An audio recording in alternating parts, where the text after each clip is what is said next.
Hello and welcome to my YouTube channel. इस वाली video में हम लोग पढ़ेंगे फीड वाटर ट्रीटमेंट के बारे में।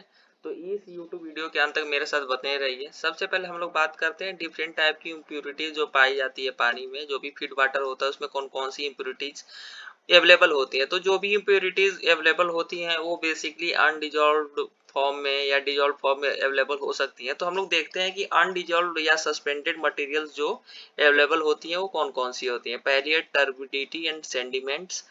दूसरा सोडियम या पोटेशियम साल्ट के रूप में हो सकता है, क्लोराइड्स हो सकता है, आयरन हो सकता है, मैग्नीज हो सकता है, सिलिका हो सकता है, माइक्रोबायोलॉजिकल ग्रोथ्स हो सकते हैं, कलर हो सकता है। और जो डिजॉल्व्ड फॉर्म में साल्ट्स या मिनरल के रूप में अवेलेबल होती हैं वो कौन कौन सी है। कैल्शियम सॉल्ट्स हो गया या मैग्नीशियम सॉल्ट्स हो सकती हैं। डिजॉल्व गैसेस भी हो सकती हैं, ऑक्सीजन, कार्बन डाइऑक्साइड भी डिजॉल्व हो सकता है आपके फीड वाटर में। अदर मटेरियल्स क्या है। Other material free mineral acid हो सकता है या ऑयल हो सकता है। अब हम लोग देखते हैं कि इस इम्प्योरिटीज का क्या इफेक्ट पड़ता है। बेसिकली फीड वाटर में जो इम्प्योरिटीज अवेलेबल होती है उसका क्या इफेक्ट पड़ता है और हम लोग को क्या प्रिकॉशंस लेने चाहिए। तो सबसे पहले बात करेंगे हम लोग स्केल फॉर्मेशन की। बेसिकली देखिए स्केल फॉर्मेशन में जैसा आप फर्स्ट वाले फिगर में देख सकते हो बॉयलर का वाल है। बॉयलर के वाल में हम लोग बॉयलर में क्या कर रहे हैं, वाटर को हीट दे रहे हैं, गर्म कर रहे हैं। तो इससे क्या होता है कि जो लूज प्रेसिपिटेट्स है, सस्पेंडेड है वाटर में, जिसको स्लज भी हम लोग बोलते हैं, वो धीरे धीरे, जैसे हम लोग बहुत समय तक, आपको पता है कि कोई भी बॉयलर, अगर बॉयलर में हम लोग पानी को गर्म करना है, स्टीम में कन्वर्ट करना होता है, तो हमेशा फीड वाटर देना ही होता है और उसको कंटिन्यूअसली गर्म करना होता है। तो जो स्लजेज अवेलेबल होती हैं वाटर में, जैसे जैसे हम उसको गर्म करते जाते हैं तो वो स्लजेज बेसिकली जो भी वॉल होता है, बॉयलर को वॉल होता है, उससे जाकर के एक बहुत ही हार्ड लेयर बना लेता है, हार्ड एक कोटिंग बना लेता है उसके इनर वॉल्स पे। और ये क्योंकि काफी स्टिकी होता है, चिपचिपा होता है, तो ये जा करके उसके साथ हार्ड एधेरिंग कोटिंग बना लेता है। तो आपने अपने घरों में भी देखा होगा कि अगर किसी बर्तन में हम लोग पानी गर्म कर रहे हैं, उस बर्तन को साफ नहीं कर रहे हैं और लॉन्गर पीरियड ऑफ टाइम के लिए हम लोग अगर उस पानी को गर्म करते रहेंगे, तो आपके इनर वॉल्स पे, जिस भी बर्तन में आप उस पानी को गर्म कर रहे हो, तो उसके इनर वॉल पे एक कोट बन जाता है, एक पूरा का पूरा लेयर बन जाएगा। इसी को हार्ड एधेरिंग कोटिंग भी बोलते हैं। तो ये स्केल फॉर्मेशन होता है, बेसिकली इसी को स्केल बोला जाता है। ठीक है। तो ये कैसे बनता है, सबसे पहले यहाँ पे देखिए CaSCO3 whole twice calcium hydrogen carbonate को हम लोग गर्म करते हैं, लगभग मान लीजिए 100 डिग्री सेल्सियस पे। हमको पता है कि वाटर स्टीम में चेंज हो जाती है, तो 100 डिग्री सेल्सियस पे अगर हम उसको गर्म कर रहे हैं कैल्शियम हाइड्रोजन कार्बोनेट को, तो कैल्शियम कार्बोनेट, जिसको सॉफ्ट स्लज भी बोलते हैं, स्लज के फॉर्म में चेंज हो जाता है। यानी कि जो भी डिजॉल्व्ड इम्प्योरिटीज होती हैं वो एक तरह से कैल्शियम कार्बोनेट के रूप में, सॉफ्ट स्लज के रूप में जमा हो जाती हैं और चेंज हो जाती हैं, और बेसिकली जो CO2 होता है वो तो रिलीज हो जाता है और वाटर जो है, वाटर तो स्टीम में आपका कन्वर्ट हो जाएगा। लेकिन ये जो सॉफ्ट स्लज अवेलेबल है, यही पूरा का पूरा एक तरह से इम्प्यूरिटीज है और यही स्टिक कर जाता है किस पे जाकर के, स्केल फॉर्मेशन में यही इंपॉर्टेंट पार्ट प्ले करता है। जैसे मैग्नीशियम हाइड्रोजन कार्बोनेट है, इसको भी अगर हम लोग गर्म करते हैं, तो ये बेसिकली दोनों सॉल्ट्स हैं जिसको हम लोग गर्म कर रहे हैं, तो मैग्नीशियम कार्बोनेट में ये चेंज हो जाता है, जिसको सॉफ्ट स्लज भी बोलते हैं। CO2 रिलीज हो जाता है, H2O और H2O भी रिलीज होता है। तो ये था बेसिकली कि कैसे स्केल फॉर्मेशन होता है। सेकेंड क्या है, कोरोजन। कोरोजन एक बहुत बड़ा इफेक्ट है, आपको भी पता है कि कोरोजन में क्या होता है कि बेसिकली जो भी मेटल वगैरह होता है वो धीरे धीरे समय के साथ वो कोरोजन होता है, उससे डिस्ट्रक्शन होता है उसमें, और मटेरियल जो होता है एक तरह से कमजोर होते जाता है। तो कोरोजन ये डिस्ट्रक्टिव कन्वर्जन ऑफ मेटल, ये डिस्ट्रक्टिव कन्वर्जन है मेटल का इनटू ऑक्साइड्स और सॉल्ट। बेसिकली इसमें जो मेटल होता है वो ऑक्साइड और सॉल्ट में चेंज हो जाता है। It causes wearing of boiler, जिससे कि बॉयलर की मेटल में वीयरिंग होता है और जिससे कि आपका पीट्स जनरेट हो जाते हैं, ग्रूव्स बन जाते हैं, क्रैक्स हो जाते हैं बॉयलर के सरफेस पे।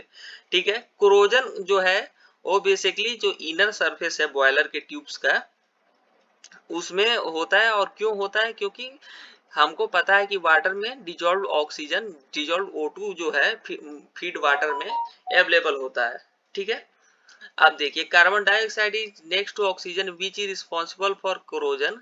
अब देखिए ऐसा नहीं है कि केवल जो ओटी अवेलेबल है आपके फीड वाटर में वही एक तरह से कोरोजन के लिए रिस्पॉन्सिबल है। कार्बन डाइऑक्साइड भी जो आपके यहाँ अवेलेबल है वो भी एक तरह से कोरोजन के लिए बहुत ज्यादा रिस्पॉन्सिबल होता है। तो जो डिजॉल्व CO2 होता है वाटर में वही कार्बोनिक एसिड बनाता है। यहाँ पे देखिए CO2 प्लस H2O चेंज हो जाता है कार्बोनिक एसिड्स में और जो एक तरह से कोरोजन के लिए रिस्पॉन्सिबल है। Carbonic acid reacts with iron and other metal to form bicarbonates. अब जो कार्बोनिक एसिड बना है वो मेटल के साथ जो भी आयरन है या अदर कोई भी मेटल है जिसका आपने बॉयलर बनाया है उससे एक तरह से रिएक्ट करता है और बायोकार्बोनेट्स बना लेता है।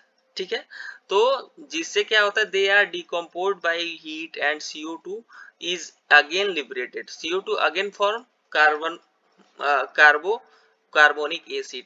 तो क्या होता है कि अब बायोकार्बोनेट्स तो बन गए। बायोकार्बोनेट्स को हमको पता है कि वाटर में बायोकार्बोनेट्स अगर बन गया तो उसको हम लोग अगर हीट करते हैं तो डिकम्पोज हो जाते हैं CO2 में और अगेन लिबरेट हो जाता है CO2 और CO2 अगेन क्या फॉर्म कर देगा कार्बोनिक एसिड जो रिस्पॉन्सिबल है आपके कोरोजन के लिए। तीसरा क्या है प्राइमिंग फोमिंग और कैरी ओवर।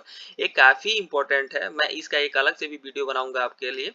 लेकिन देखिए प्राइमिंग फोमिंग और कैरी ओवर ये आपके यूनिवर्सिटी एग्जाम्स में बहुत बार पूछा जाता है। तो क्या है प्राइमिंग बेसिकली फोमिंग हम सबसे पहले देखते हैं। देखिए आपके जो भी फीड वाटर है उसमें जो भी इनसॉल्युबल या सॉल्युबल सॉल्ट्स प्रेजेंट होते हैं तो जो भी स्टीम पैसेज है वो वो एक तरह से फ्रॉथी बबल्स के रूप में बुलबुले के रूप में फ्रॉथी झाग या जो बोलते हैं सिंपल भाषा में अगर मैं समझाऊं तो जो भी स्टीम पैसेज है वो एक तरह से फ्रॉथी बबल से भर जाता है। इसी को हम लोग फोमिंग बोलते हैं।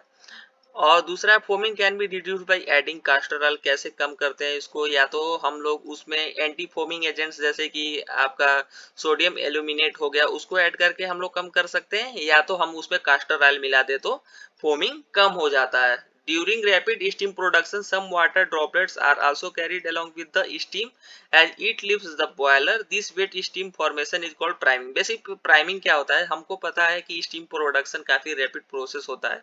तो उसमें क्या होता है जब स्टीम बनता है ना तो जो वाटर ड्रॉपलेट्स कुछ होते हैं वो बेसिकली स्टीम के साथ ही कैरी हो जाते हैं। ठीक है, स्टीम के साथ ही कैरी हो जाते हैं और बॉयलर से निकल जाते हैं। इस वेट स्टीम फॉर्मेशन को हम लोग प्राइमिंग बोलते हैं। ठीक है, अब उसके बाद आते हैं कैरी ओवर पे। बेसिकली देखिए कैरी ओवर क्या होता है, प्राइमिंग और फोमिंग अगर एक साथ हो जाता है तो इसको हम लोग बोलते हैं carry over. Following precaution should be observe to reduce foaming and priming. Foaming और प्राइमिंग को रोकने के लिए ये सारे प्रिकॉशंस लेने चाहिए। कौन से प्रिकॉशंस लेने चाहिए, oil soap and other suspended impurities should be removed from boiling feed water. Various valves should not be opened suddenly to maximum. Water in the boiler should be at maximum possible level. तो ये सारे के सारे precautions लेते हैं ताकि हम लोग फोमिंग और प्राइमिंग से बच सके। चौथा क्या है, caustic embrittlement. Cause due to presence of caustic impurities present in water, presence of certain concentration of NOH and silica cause embrittlement. Presence of NOH makes the metal brittle and inner. जो NOH है, NOH आपको भी पता है कि जो metal होता है उसको ब्रिटल और इनर क्रैक्स जनरेट कर देता है, जिससे कि क्या होता है कि डिफरेंट लेवल्स पे आपको क्रैक्स देखने को मिल जाएंगे जो बॉयलर के सरफेस होते हैं उस पे। NOH form into minute hair cracks of the boiler surface by capillary action. काफी हल्का थोड़ा सा एक तरह से होता है, क्रैक के फॉर्म में अवेलेबल हो जाता है। आपके जो भी बॉयलर होगा उसके ऊपर हेयरी क्रैक होगा, हल्का हल्का क्रैक होगा जिसको हेयर क्रैक भी बोलते हैं हम लोग। तो वो NaOH जो प्रेजेंट होता है उसी की वजह से होता है। कैन बी प्रिवेंटेड, इसको कैसे हम लोग कम कर सकते हैं, उसमें हम लोग सोडियम फास्फेट या सॉफ्टेनिक एजेंट कोई अगर मिला दे तो उससे ये काफी कम हो जाता है। या तो हम लोग ऑर्गेनिक एजेंट्स कोई मिला दे। ऑर्गेनिक एजेंट्स में लाइक आपको टैनिन हो गया या लैग्निन हो गया या Na2SO4 अगर वाटर में हम लोग बना देते हैं तो एक तरह से जो सिलिका प्रेजेंट होता है वाटर में जिसके कारण इम्ब्रिटलमेंट होता है वो कम हो जाता है। अब आगे कॉस्टिक एम्ब्रिटलमेंट का यहाँ पे आप देख सकते हो, ऐसा आपने फिगर देखा होगा कि आपके यहाँ पाइपलाइन भी अगर लगी होगी जिससे पानी वगैरह आता है आपके घर में, अगर वो मेटल का है तो ऐसा क्रैक आपने जरूर देखा होगा, ये वाला क्रैक जरूर देखा होगा। तो ये बेसिकली कॉस्टिक एम्ब्रिटलमेंट है। और उसके बाद पीएच का भी काफी इंपॉर्टेंट रोल होता है क्रोजन में और इसको स्केल फॉर्मेशन में। देखिए पीएच वैल्यू जो होता है बेसिकली, पीएच वैल्यू के बारे में तो मैं अभी डिटेल में आपको नहीं बताना चाहता हूँ, लेकिन क्या कंसंट्रेशन है वाटर में हाइड्रोजन का H+ का, उसका रेसिप्रोकल है, ठीक है। If the concentration of H+ ion is water is 10⁻⁷, then the pH value of water will be 7 at 20 degree Celsius. pH value very from 0 to 14, ये आपको पता है। Simple of water having pH value less than 7, 7 से अगर कम pH value है तो आपको acidity, और उससे अधिक है तो आपको एल्कलिनिटी या क्षारीय भी बोलते हैं, जिसको अम्लीय और क्षारीय जिसको हिंदी में बोलते हैं।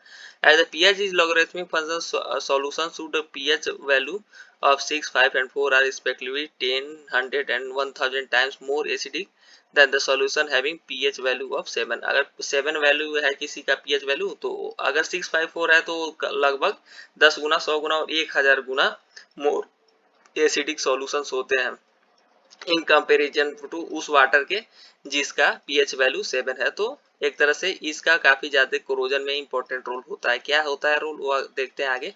The corrosion rate of iron in absence of oxygen is proportional to pH value.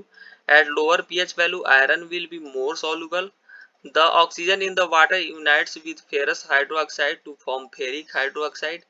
The pH value of feed water should be kept greater than 9.6। तो हम इसके लिए क्या करते हैं, जो भी फीड वाटर होता है उसके pH वैल्यू को हमेशा 9.6 से अधिक लेकर के रखते हैं, ताकि हमारा जो ऑक्सीजन वाटर में अवेलेबल है वो फेरस हाइड्रोक्साइड से यूनाइट होकर के मिल करके फेरिक हाइड्रोक्साइड न बना ले, ठीक है।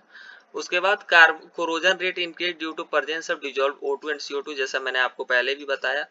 और as concentration of H+ ion increases which increase the pH value of water.